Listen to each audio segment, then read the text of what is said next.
L'Assommoir d'Émile Zola, chapitre 1. Gervaise ôta ses mains, regarda. Quand elle aperçut devant elle Virginie, au milieu de 3 ou 4 femmes parlant bas, la dévisageant, elle fut prise d'une colère folle.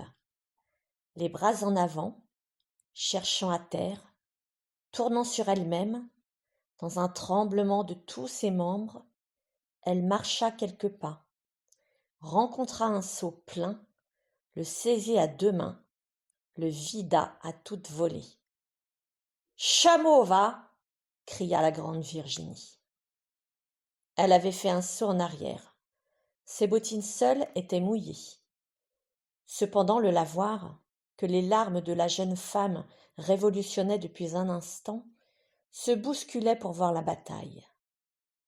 Des laveuses, qui achevaient leur pain, montèrent sur des baquets. D'autres accoururent, les mains pleines de savon. Un cercle se forma. « Ah, le chameau !» répétait la grande Virginie.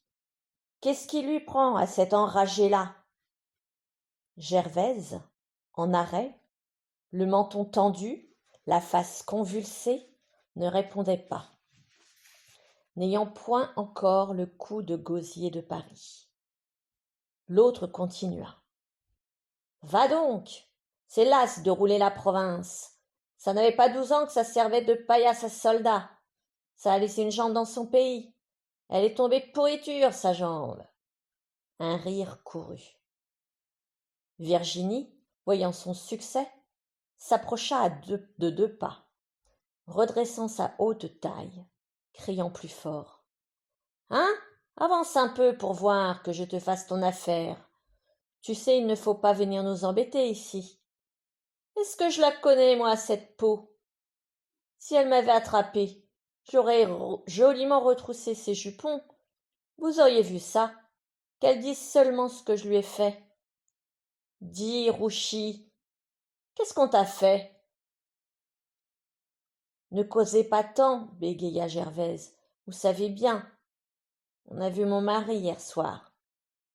Et taisez-vous, parce que je vous étranglerai, bien sûr.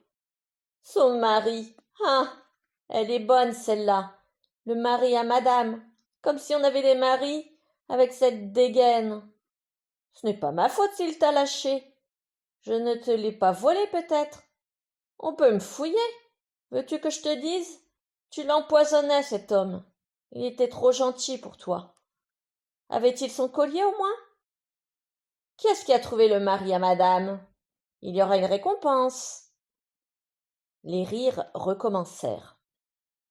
Gervaise, à voix presque basse, se contenait toujours de murmurer. « Vous savez bien, c'est votre sœur, je l'étranglerai, votre sœur. » « Oui, va te frotter à ma sœur, » reprit Virginie en ricanant. « Ah, c'est ma sœur, c'est bien possible, ma sœur a un autre chic que toi. Mais est-ce que ça me regarde ? Est-ce qu'on ne peut plus laver son linge tranquillement ? Flanque-moi la paix, entends-tu ? Parce qu'en voilà assez. » Et ce fut elle qui revint, après avoir donné 5 ou 6 coups de battoir, grisée par les injures emportées. Elle se tut, et recommença ainsi 3 fois. « Eh bien oui, et ma sœur, là, tu es contente ? Ils s'adorent tous les deux. Il faut les voir se bécoter. Et il t'a lâché avec tes bâtards, de jolis mômes qui ont des croûtes plein la figure. Il y en a un d'un gendarme, n'est-ce pas ? Et tu en as fait crever 3 autres parce que tu ne voulais pas de surcroît de bagages pour venir. C'est Tollantier qui nous a raconté ça. Ah, il en a dit de belles. Il en avait assez de ta carcasse. »« Salope ! Salope ! Salope !» hurla Gervaise hors d'elle, reprise par un tremblement furieux.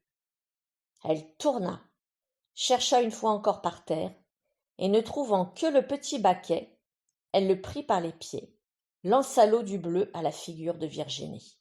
« Rosse ! Elle m'a perdu ma robe !» cria celle-ci, qui avait toute une épaule mouillée et sa main gauche teinte en bleu. « Attends, gadou !» À son tour, elle prit un seau, le vida sur la jeune femme. Alors une bataille formidable s'engagea. Elles couraient toutes deux le long des baquets, s'emparant des seaux pleins, revenant se les jeter à la fenêtre. Et chaque déluge était accompagné d'un éclat de voix. Gervaise elle-même répondait à présent. « Tiens, saleté, tu l'as reçu celui-là, ça te calmera le derrière. »« Ah, la carne, voilà pour ta crasse. Débarbouille-toi une fois dans ta vie. »« Oui, oui, je vas te dessaler, grande morue. Encore un, rince-toi les dents. Fais ta toilette pour ton quart de ce soir, au coin de la rue Bel-Homme. » Elles finirent par emplir les seaux au robinet, et en attendant qu'ils fussent pleins, elles continuaient leurs ordures. Les premiers seaux mal lancés les touchaient à peine, mais elles se faisaient la main. Ce fut Virginie qui, la première, en reçut un en plein la figure. L'eau, entrant par son cou, coula dans son dos et dans sa gorge, pissa par-dessous sa robe. Elle était tout encore étourdie, quand un second la prit de biais, lui donna une forte claque contre l'oreille gauche, en trempant son chignon, qui se déroula comme une ficelle. Gervaise fut d'abord atteinte aux jambes. Un seau lui emplit ses souliers, rejaillit jusqu'à ses cuisses. Deux autres l'inondèrent aux hanches. Bientôt d'ailleurs, il ne fut plus possible de jurer les coups. Elles étaient l'une et l'autre ruisselantes de la tête aux pieds, les corsages plaqués aux épaules, les jupes collant sur les reins, maigries, raidies, grelottantes, s'égouttant de tous les côtés, ainsi que des parapluies pendant une averse. « Elles sont rien drôles, dit la voix enrouée d'une laveuse. Le lavoir s'amusait énormément. On s'était reculé pour ne pas recevoir les éclaboussures.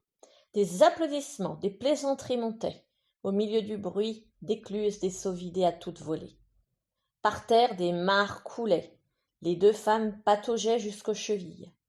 Cependant, Virginie, ménageant une traîtrise, s'emparant brusquement d'un seau d'eau de lessive bouillante qu'une de ses voisines avait demandé, le jeta. Il y eut un cri.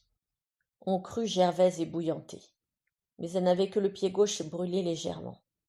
Et de toutes ses forces, exaspérée par la douleur, sans le remplir cette fois, elle envoya un seau dans les jambes de Virginie qui tomba. Toutes les laveuses parlaient ensemble. « Elle lui a cassé une patte. Dame, l'autre a bien voulu la faire cuire. Elle a bien raison, après tout, la blonde, si on lui a pris son homme. » Madame Boche levait les bras au ciel en s'exclamant. Elle s'était prudemment garée entre deux baquets.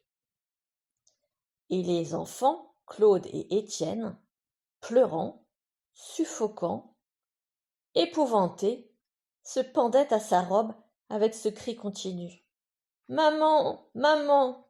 qui se brisait dans leurs sanglots.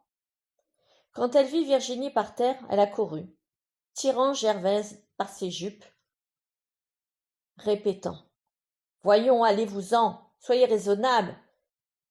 J'ai les sangs tournés, ma parole. On n'a jamais vu une tuerie pareille. » Mais elle recula. Elle retourna se réfugier entre les deux baquets avec les enfants. Virginie venait de sauter à la gorge de Gervaise. Elle la serrait au cou, tâchait de l'étrangler.